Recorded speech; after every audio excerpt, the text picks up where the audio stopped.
Do you need some help setting boundaries? Maybe you never grew up having boundaries. Maybe you're not sure what boundaries are. Today, I want to dive in and talk about boundaries, but give you 7 strategies for setting boundaries for dealing with toxic people.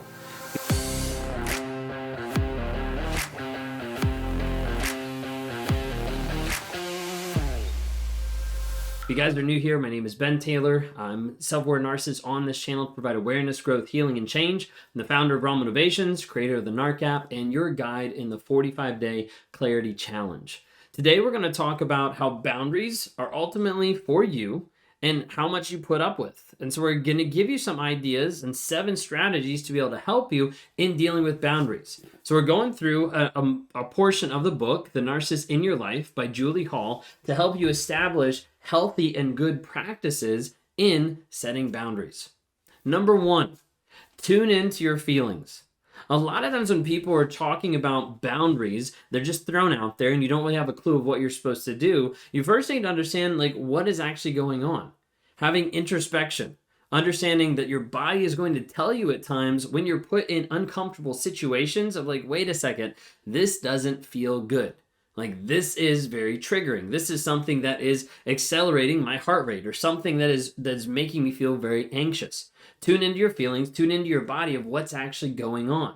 Sometimes you can start tapping into this with even meditation, with understanding the triggers, or maybe you have to start doing breath work because you're starting to get anxious in different situations or around different people or when certain topics are brought up. So tune into your feelings. Okay, first off, just try to get an idea with that. Number 2, you need to give yourself permission to actually say no. A lot of times people in toxic relationships are never given that permission. You need to sometimes give it to yourself. Even after being in or out of a relationship, it can be really hard to have that permission, especially when you're dealing with friends, especially when you're dealing with family of can I actually say no to these people? Yes, you actually can. It's okay. You're allowed to say no. The reason why is it's essential for you. It's essential for your self-love. It's essential for your protection. It's essential for your growth in developing you to be able to say, no, I'm not going to do that, or I'm not going to go there or be with this person, whatever it might be. Okay. Number 3, the focus on you. Take care of you. Meet your needs. Understand that other people are not going to come into your life and meet your needs. Those friends, those toxic family members, whatever it might be, they're not going to meet your needs. They're not going to interact in the way that you want them to interact because of that toxicity. So you have to bring out self-care. You have to bring out, what do I need to work on? What do I need to focus on? How do I need to provide? Whatever it might be. That's developing healthy habits. Developing healthy things on a day-to-day basis that are going to help you move forward in life in a good mindset. It's developing good triggers to have intentionality going through the day of, hey, this helps keep me focused. This helps me focus in the area that I need to be. Maybe you need to work on different aspects. Maybe you need to work on how you're going to take care of yourself, physically or mentally or emotionally, whatever it might be. You need to focus on you so that you're able to say hey, I'm focusing on me. And because of that, this is something I don't want to involve myself. This is a boundary that I have to make sure that I'm okay. So you have to make sure that you're meeting your needs. Number 4, oftentimes, is to reach out.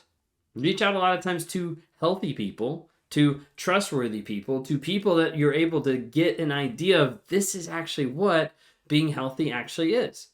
When a person is struggling and with a toxic and negative mindset, when they get plugged into people that have great mindsets or have good, healthy relationships, they start to see, wait a second, how I've been living and the people I've been interacting with is not helping me, but pulling me down. And they're able to start pulling them up. So when you reach out to healthy people, to trustworthy people that understand different things about narcissistic abuse, that understand what's going on, that helps in the aspect of not just setting boundaries, but also establishing oh, this is actually a boundary that I should have that I didn't even think about.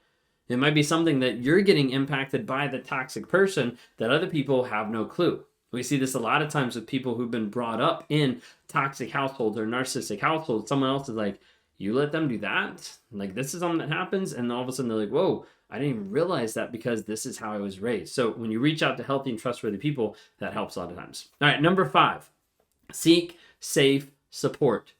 So not just healthy and trustworthy people you can observe and can be around, but you need that support in a lot of different aspects.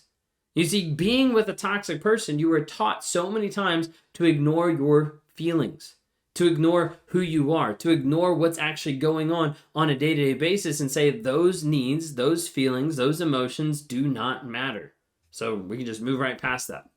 Okay, this is a great time for it when you need to seek that safe support of getting to a place where you can open up to a therapist, to a coach, to a friend, to maybe family members, but make sure it's people that understand what you're going through, that understand narcissism, that understand the toxicity that's actually happening and are able to come into your life and support you versus tear you down in some of those aspects.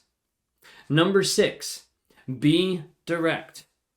Tell people, I'm going to do that or I'm not going to do that. That's something I will do. That's something I won't do. Like, don't beat around the bush with some of these people. If it's a toxic person, like narcissistic person that you're dealing with, then you have to be like, hey, I can't be super direct because I don't know how they're going to respond or they've been violent before. Understand. Focus on that. Make sure that you're safe. But otherwise, with other people in your life, the friends, the family, toxic people that might be in your life, you need to be pretty direct of like, no, I'm not going to do that. Oh, I can't believe you're not going to do that. They're going to push back, but you need to understand in setting those boundaries, you have to be really crystal clear to a lot of people saying like, this is something that I'm not going to tolerate. This is my needs or this is my limits, whatever it might be. This is as far as I'm going to go. Okay. Now, like I said, be careful knowing that response with narcissists because I don't want to set you up to have any violence, something like that, but be careful in that situation. Number 7, understand your responsibilities. This is a tough one for a lot of people, especially when we talk about narcissistic families or friends or different enmeshment. Like there's whole different aspects of it. But a lot of times people struggle with taking responsibility of the other person, especially the other partner, especially the family member, of taking that responsibility. You need to remember and understand you are responsible for you. You are responsible for how you act, for how you react to other people. You're responsible for establishing boundaries. Okay? What you're not responsible for is you're not responsible for another person's self-esteem. You're not responsible to pump them up. You're not responsible to make sure that that person is happy or that they are enjoying life. That is also that person's choice. You're not responsible for that person's relationships. You're not responsible to make sure that they have a relationship with their friends, their family, their kids. You're not in charge of that. You're also not responsible of their treatment to you or to others. And ultimately, you're not responsible for their behavior. A lot of times when you've been with a toxic person, you start to think that you are responsible for the things they've done because the other person has flipped it around on you and made you feel that way. So in understanding your responsibilities and understanding, hey, that's not on me. That's something you chose to do. This is me. This is how I'm living. I'm responsible for how I act. I'm responsible for how I react. I'm responsible for the boundaries that I need to set to protect me from other people that are attacking me. I'm responsible to manage my own expectations, to not keep doing the same thing over and over and over again, expecting different results, but to say, no, like I know this is what's happening, so I'm going to either lower my expectations, I'm going to get out of the relationship, whatever it might be. You're responsible for your choices, for your relationships, for your health, for your attitude. And the more you realize that you're responsible for those things and you can take control over those, the more you're able to establish and build healthy boundaries in your life. Last but not least, boundaries are for you. They're not for the other person. So many times people think that a boundary is them putting a list of rules and regulations on another person. You need to do this. You can't do this. Boundaries are not built that way. A lot of times a toxic person will tell you that your boundaries for yourself are limiting what they want. And that would be manipulation and control. So yes, it is limiting in that aspect. But your boundary is meant to be for yourself. Meant to be, hey, this is the level that I'm willing to go in your abuse. This is the level that I'm willing to go in how you're treating me. Okay? You want to push past that? Okay, I'm out. Like, this isn't a conversation I want to engage with. This isn't a moment that I want to experience with you. I'm out because you have not respected that I'm not willing to go to that place with you, to interact with you in that way, and to pass up my values, my vision of where I want to go. When people struggle building boundaries, they normally struggle having a good identity and sense of self, of knowing who they are and the direction that they want to go. When you're driving down the road and you know I want to go this direction, there's medians in the road. There's these barriers a lot of times in the road, and that's meant so that other people can't come across the road and impact your life. And so when we're going this way, you have someone that's on the other side that's like, hey, like, I want to break through your boundaries and I want to mess you up. I want to take you a different direction. You understand? Like, no, like, you can do whatever you want on that side of the road, but I'm going this way.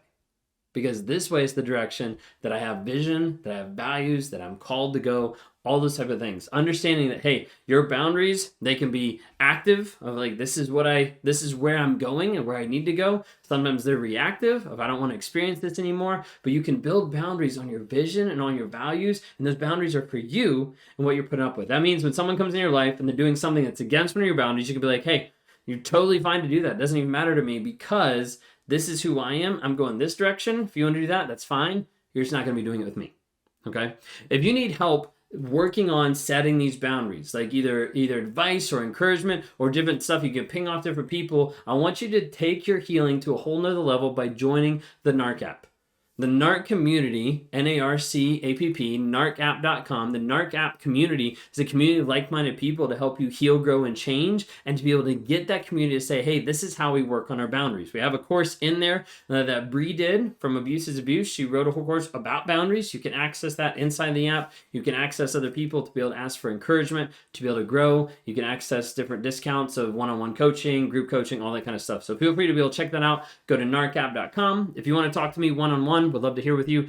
Just go to rawmotivations.com, click on one-on-ones, and you'll have a great afternoon, morning, evening, whatever it might be, and set those boundaries.